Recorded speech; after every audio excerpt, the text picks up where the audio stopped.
Al anochecer, cuando llegaron a la frontera, Nena Daconte se dio cuenta de que el dedo con el anillo de boda seguía sangrando. El guardia civil, con una manta de lana cruda sobre el tricornio de charol, examinó los pasaportes a la luz de una linterna de carburo, haciendo un grande esfuerzo para que no lo derribara la presión del viento que soplaba de los Pirineos. Aunque eran dos pasaportes diplomáticos en regla, el guardia levantó la linterna para comprobar que los retratos se parecían a las caras.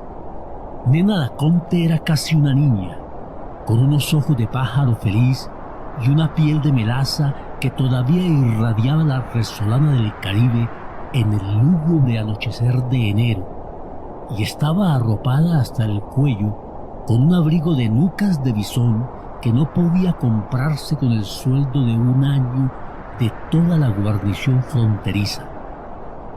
Billy Sánchez, su marido, que conducía el coche, era un año menor que ella y casi tan bello, y llevaba una chaqueta de cuadros escoceses y una gorra de pelotero. Al contrario de su esposa, era alto y atlético y tenía las mandíbulas de hierro de los matones tímidos. Pero lo que revelaba mejor la condición de ambos era el automóvil platinado cuyo interior exhalaba un aliento de bestia viva como no se había visto otro por aquella frontera de pobres. Los asientos posteriores iban atiborrados de maletas demasiado nuevas y muchas cajas de regalos todavía sin abrir. Ahí estaba, además, el saxofón tenor que había sido la pasión dominante en la vida de Nena Daconte antes de que sucumbiera al amor contrariado de su tierno pandillero de balneario. Cuando el guardia le devolvió los pasaportes sellados, Billy Sánchez le preguntó dónde podía encontrar una farmacia para hacerle una cura en el dedo a su mujer, y el guardia le gritó contra el viento que preguntaran en Indaya, del lado francés. Pero los guardias de Indaya estaban sentados a la mesa en mangas de camisa, jugando barajas mientras comían pan mojado en tazones de vino dentro de una garita de cristal cálida y bien alumbrada, y les bastó con ver el tamaño y la clase del coche para indicarles por señas que se internaran en Francia. Billy Sánchez hizo sonar varias veces la bocina, pero los guardias no entendieron que los llamaban, sino que uno de ellos abrió el cristal y les gritó con más rabia que el viento: «Merde, ayer, especie de con». Entonces Nena Daconte salió del automóvil envuelta con el abrigo hasta las orejas y le preguntó al guardia en un francés perfecto dónde había una farmacia. El guardia contestó por costumbre con la boca llena de pan que eso no era asunto suyo, y menos con semejante borrasca, y cerró la ventanilla.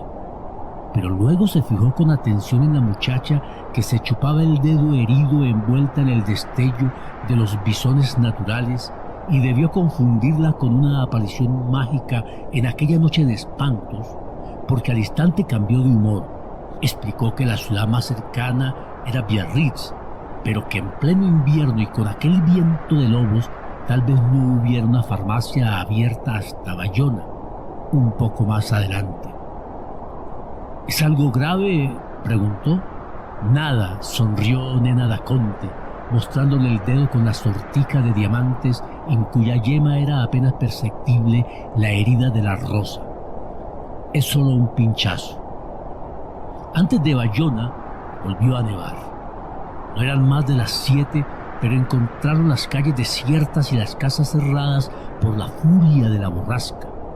Y al cabo de muchas vueltas, sin encontrar una farmacia, decidieron seguir adelante.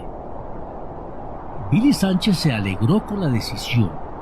Tenía una pasión insaciable por los automóviles raros y un papá con demasiado sentimiento de culpa y recursos de sobra para complacerlo, y nunca había conducido nada igual a aquel Bentley convertible de regalo de bodas. Era tanta su embriaguez en el volante que cuando más andaba menos cansado se sentía.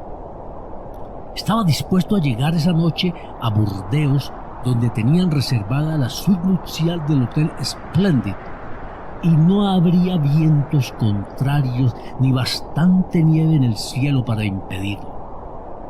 Nena da Conte, en cambio, estaba agotada, sobre todo por el último tramo de la carretera desde Madrid, que era una cornisa de cabras azotada por el granizo. Así que después de Bayona, se enrolló un pañuelo en el anular, apretándolo bien para detener la sangre que seguía fluyendo, y se durmió a fondo. Billy Sánchez no lo advirtió sino al borde de la medianoche, después de que acabó de nevar y el viento se paró de pronto entre los pinos y el cielo de las landas se llenó de estrellas glaciales. Había pasado frente a las luces dormidas de Burdeos, pero solo se detuvo para llenar el tanque en una estación de la carretera, pues aún le quedaban ánimos para llegar hasta París sin tomar aliento. Era tan feliz con su juguete grande de 25.000 libras esterlinas que ni siquiera se preguntó si lo sería también la criatura radiante que dormía a su lado con la venda del anular empapada de sangre y cuyo sueño de adolescente por primera vez estaba atravesado por ráfagas de incertidumbre. Se habían casado 3 días antes a 10.000 kilómetros de allí, en Cartagena de Indias, con el asombro de los padres de él y la desilusión de los de ella, y la bendición personal del arzobispo primado. Nadie, salvo ellos mismos, entendía el fundamento real ni conoció el origen de ese amor imprevisible. Había empezado 3 meses antes de la boda, un domingo de mar en que la pandilla de Billy Sánchez se tomó por asalto los vestidores de mujeres de los balnearios de Marbella. Nena da Conte había cumplido apenas 18 años. Acababa de regresar del internado de Chatelain en Schweiz, Suiza, hablando 4 idiomas, sin acento y con un dominio maestro del saxofón tenor, y aquel era su primer domingo de mar desde el regreso.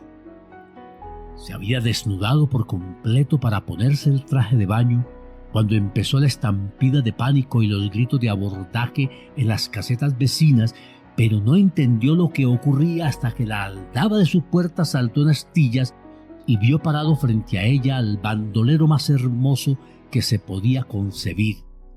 Lo único que llevaba puesto era un calzoncillo lineal de falsa piel de leopardo y tenía el cuerpo apacible y elástico y el color dorado de la gente de mar.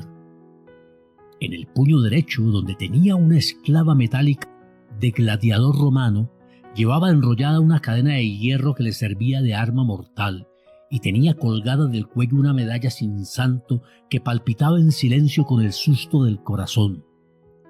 Habían estado juntos en la escuela primaria y habían roto muchas piñatas en las fiestas de cumpleaños, pues ambos pertenecían a la estirpe provinciana que manejaba a su arbitrio el destino de la ciudad desde los tiempos de la colonia, pero habían dejado de verse tantos años que no se reconocieron a primera vista.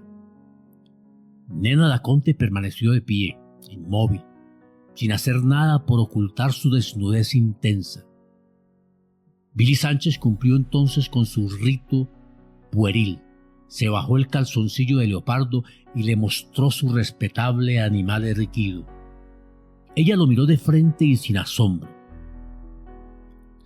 «Los he visto más grandes y más firmes», dijo, dominando el terror. «De modo que piensa bien lo que vas a hacer, porque conmigo te tienes que comportar mejor que un negro». En realidad, Nena da Conte no solo era virgen, sino que nunca hasta entonces había visto un hombre desnudo. Pero el desafío le resultó eficaz y lo único que se le ocurrió a Billy Sánchez fue tirar un puñetazo de rabia contra la pared con la cadena enrollada en la mano y se astilló los huesos. Ella lo llevó en su coche al hospital, lo ayudó a sobrellevar la convalecencia y al final aprendieron juntos a hacer el amor de la buena manera. Pasaron las tardes difíciles de junio en la terraza interior de la casa donde habían muerto 6 generaciones de próceres en la familia de Nena da Conte. ella tocando canciones de moda en el saxofón y él con la mano escayolada contemplándola desde el chinchorro con un estupor sin alivio. La casa tenía numerosas ventanas de cuerpo entero que daban al estanque de podredumbre de la bahía, y era una de las más grandes y antiguas del barrio de La Manga, y sin duda la más fea. Pero la terraza de baldosas ajedrezadas donde Nena da Conte tocaba el saxofón era un remanso en el calor de las 4 y daba a un patio de sombras grandes con palos de mango y mantas de guineo, bajo los cuales había una tumba con una losa sin nombre, anterior a la casa y a la memoria de la familia. Aún los menos entendidos en música pensaban que el sonido del saxofón era anacrónico en una casa de tanta alcurnia. Suena como un buque, había dicho la abuela de Nena da Conte cuando lo oyó por primera vez. Su madre había tratado en vano de que lo tocara de otro modo, y no como ella lo hacía por comodidad, con la falda recogida hasta los muslos y las rodillas separadas y con una sensualidad que no le parecía esencial para la música. No me importa qué instrumento toques, le decía, con tal de que lo toque con las piernas cerradas. Pero fueron esos ares de adioses de buques y ese encarnizamiento de amor lo que le permitieron a Nena da Conte romper la cáscara amarga de Billy Sánchez.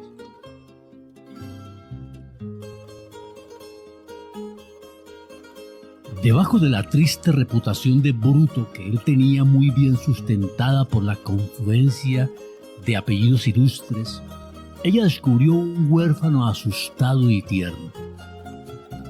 Llegaron a conocerse tanto mientras se le soldaban los huesos de la mano que él mismo se asombró de la fluidez con que ocurrió el amor cuando ella lo llevó a su cama de doncella una tarde de lluvias en que se quedaron solos en la casa. Todos los días, a esa hora, durante casi 2 semanas, retozaron desnudos bajo la mirada atónita de los retratos de guerreros civiles y abuelas insaciables que los habían precedido en el paraíso de aquella cama histórica. Aún en las pausas del amor, permanecían desnudos con las ventanas abiertas, respirando la brisa de escombros de barcos de la bahía, su olor a mierda, oyendo en el silencio del saxofón los ruidos cotidianos del patio, la nota única del sapo bajo las matas del guineo, la gota de agua en la tumba de nadie, los pasos naturales de la vida que antes no habían tenido tiempo de conocer. Cuando los padres de Nena da Conte regresaron a la casa, ellos habían progresado tanto en el amor que ya no les alcanzaba el mundo para otra cosa, y lo hacían a cualquier hora y en cualquier parte, tratando de inventarlo otra vez cada que lo hacían. Al principio lo hicieron como mejor podían en los carros deportivos con que el papá de Billy trataba de apaciguar sus propias culpas. Después, cuando los coches se les volvieron demasiado fáciles, se metían por la noche en las casetas desiertas de Marbella, donde el destino los había enfrentado por primera vez, y hasta se metieron disfrazados durante el carnaval de noviembre en los cuartos de alquiler del antiguo barrio de esclavos de Getsemaní, al amparo de las mamasantas que hasta hacía pocos meses tenían que padecer a Billy Sánchez con su pandilla de cadeneros. Nena da Conte se entregó a los amores furtivos con la misma devoción frenética que antes malgastaba en el saxofón, hasta el punto de que su bandolero domesticado terminó por entender lo que ella quiso decirle cuando le dijo que tenía que comportarse como un negro. Billy Sánchez le correspondió siempre y bien, y con el mismo alborozo. Ya casados cumplieron con el deber de amarse mientras las azafatas dormían en mitad del Atlántico, encerrados a duras penas y más muertos de risa que de placer en el retrete del avión. Solo ellos sabían entonces, 24 horas después de la boda, que Nena da Conte estaba encinta desde hacía 2 meses. De modo que cuando llegaron a Madrid se sentían muy lejos de ser 2 amantes saciados, pero tenían bastantes reservas para comportarse como recién casados puros. Los padres de ambos lo habían previsto todo. Antes del desembarco, un funcionario de protocolo subió a la cabina de primera clase para llevarle a Nena Daconte el abrigo de bisón blanco con franjas de un negro luminoso que era el regalo de boda de sus padres. A Billy Sánchez le llevó una chaqueta de cordero que era la novedad de aquel invierno y las llaves sin marca de un coche de sorpresa que le esperaba en el aeropuerto. La misión diplomática de su país lo recibió en el salón oficial. No solo eran amigos desde siempre de la familia de ambos, sino que él era el médico que había asistido al nacimiento de Nena Daconte y la esperó con un ramo de rosas tan radiantes y frescas que hasta las gotas de rocío parecían artificiales.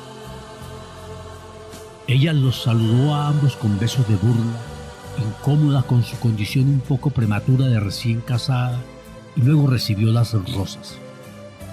Al cogerlas, se pinchó el dedo con una espina del tallo, pero sorteó el percance con un recurso encantador.